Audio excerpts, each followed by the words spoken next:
What's up, bros? We are here with Brian Behm from Rooster Teeth, fellow Texan. Fellow Texan, we can turn the twang on. Yeah, got it. My wife does that all the time. Anytime she's talking to some of her teacher friends, she just turns it right on. Well, and like Dallas and Austin don't really have that thick of an accent, but it comes out. And it's just comfortable. It's true. You know, once you start getting into it, it's really hard to back it off. And I'm a Minnesotan, so it feels really awkward. But you can't help when you get around somebody that has a thick accent. Absolutely. Kind of slip into it. Yeah. So. All right, so you're presenting tomorrow, right? I'm talking tomorrow morning at 10:30. That's awesome. So can you give us a little tease as far as what we should expect from your presentation? So I work at a production company where our motion team, we have about 45 shows that are in production at any one time. Wow. And there's... How big of a team is that? Sorry. So the motion team is 3 people.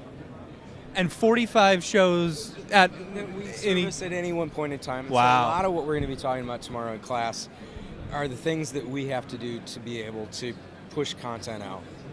Because a lot of times when we're working on a project, we'll get a chance to touch it up front as we're building assets, and then we won't touch it again until we do a re-imaging at some point in the future. And so a lot of what I'm going to be talking about is quick turnarounds for projects and figuring out ways to create effects that take less time than you would think. And really kind of thinking about, so I think about, when I'm doing visual effects work, I think about it as a magic trick, where if you step away from it, you know that there are these elements that you need to do to be able to make something feel like something's happening and it's not necessarily happening. And I think if you apply that same thing to design, and thinking about where you're going ahead of time and thinking about the various elements that you need to combine, like your recipe, to make something look the way you need it to, a lot of times there's ways you can do that without going through the whole process and building something that's physically real. And do you guys do a lot of development beforehand in order to try and figure out what's a more efficient way? Development time. In an ideal world, in an ideal world, we would have dev time. I mean, I don't know that there's not, but I mean, when we get into a project, you've probably got a day of playing around before you're really getting into things. It just depends on the season. Sometimes we have more theoretical time than other times. One of the things that, if I have time, I'm going to talk about, there's a channel that we produce called Let's Play, where we do these video game playthroughs, and people enjoy spending time with the people that are playing the games. And to kind of turn that into something that feels more like a cable channel, every time a video plays, there's a different bumper that plays in front of it. And that's sort of been my version of a daily. I mean, because it's something that I know I have to keep doing these, but there's no rules on them at all. I just know that, I mean, other than design rules, like I need to make sure that the logo is in there in a certain way. Right. And so that's sort of my dev time. There's a project I hope I can talk about tomorrow if I end up with time, where I needed to build a disco ball. And trying to think about the way to do a procedural disco ball in Cinema 4D is actually kind of difficult. You could use a cloner. That was my first thought, was just a cloner object. You can't get all of the tiles to line up in the way that you need to do it, and so it ends up being much cleaner to, you can build, so basically what you do is you create a grid of squares in Photoshop, and then you offset them, because the tiles are just offset a little bit. That's right, yeah. And then, if you go into After Effects and you create a mosaic fractal noise, you can create the sparkling on those tiles. And if you think about it as a comp trick, you layer those kind of flickering tiles on as a second render out of C4D and bring that into comp. But you also use that displacement map that you created in Photoshop to generate normals. And so you get displacement on those tiles on that object in a way that's a lot simpler and a lot lighter than having to build geometry to do that. Anyway, I mean, that's very cool. It's a lot of that type of thing where it just, as you get to know the program and you understand things it can do, you think about faster ways to work on things, and it sells. Yeah. Really, as long as it sells, it doesn't matter how you did it. I mean, that's kind of our philosophy. It's just like, if we can make it so someone believes that this is the way it's supposed to be, then we've done our job. That's awesome. So let's jump over to MoChat. And you are you're one of the what do they call it? Do they call moderators on Slack?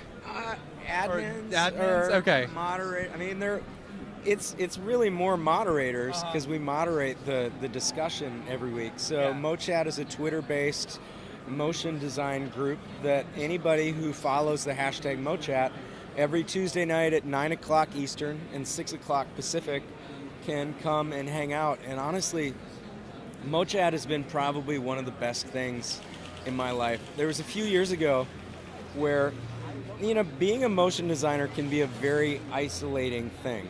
Very. I got to a point where I realized I didn't know any other motion designers on a level where I had people that I could ask about what I do. And now I've got a wealth of things from a couple of different areas, but it was really MoChat that helped me start to make these connections and relationships that when I went to something like Siggraph, when I went to something like NAB, all of a sudden I had people around me who I could talk to.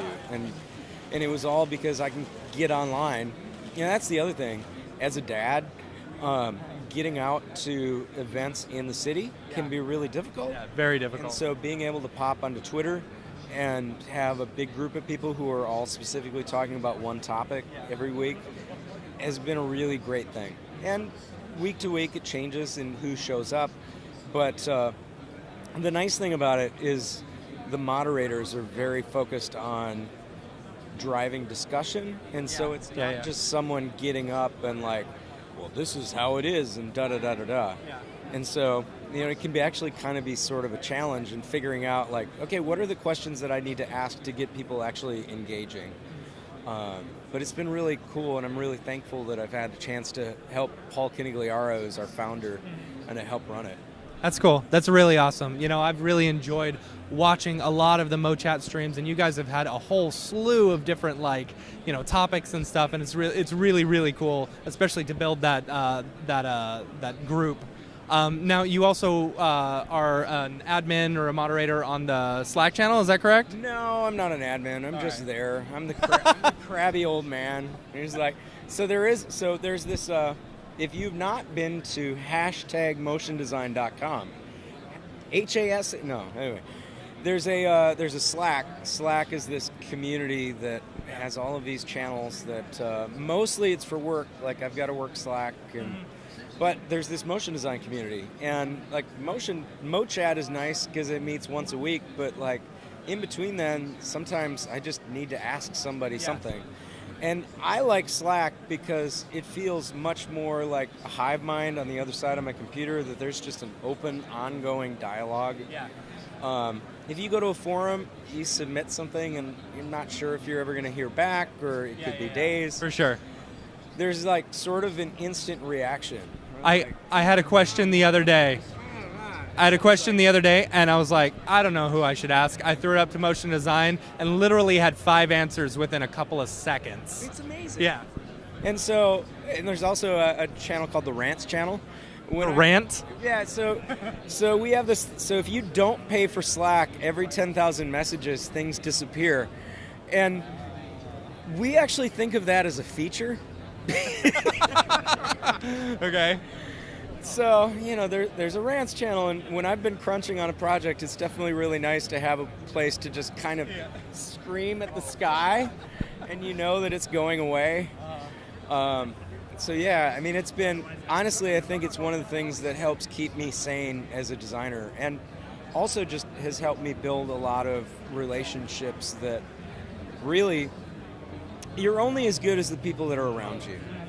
And I think that I've become a much better designer in the last few years because of the people that have become my peers, and the people that I still look up to that are better designers than I am. And there's a lot of people that are better designers, but being around those people where oh my God, I just saw Steve Teeple give a talk just now, and the work that we do is very different, but I'm watching him walk through this workflow, and I'm like, man, I still have so much stuff that I need to learn and implement into what I do. Yeah. That's the way I feel every time I come to one of these events. But being around those people who are doing that ends up pushing me further than if I were just pushing myself. Yeah. And so getting involved. I can't encourage anyone more to get involved in some sort of community. All right, Brian, thank you so much. Pleasure. Where can people get a hold of you if they need to? I'm on Twitter at FlabbyIronman. You can go to roosterteeth.com. MoChat on Tuesday nights, just hashtag MoChat. Awesome. Thanks, man. So much. Thank you so much for being here. Watch for more videos throughout the week. We'll be back with more.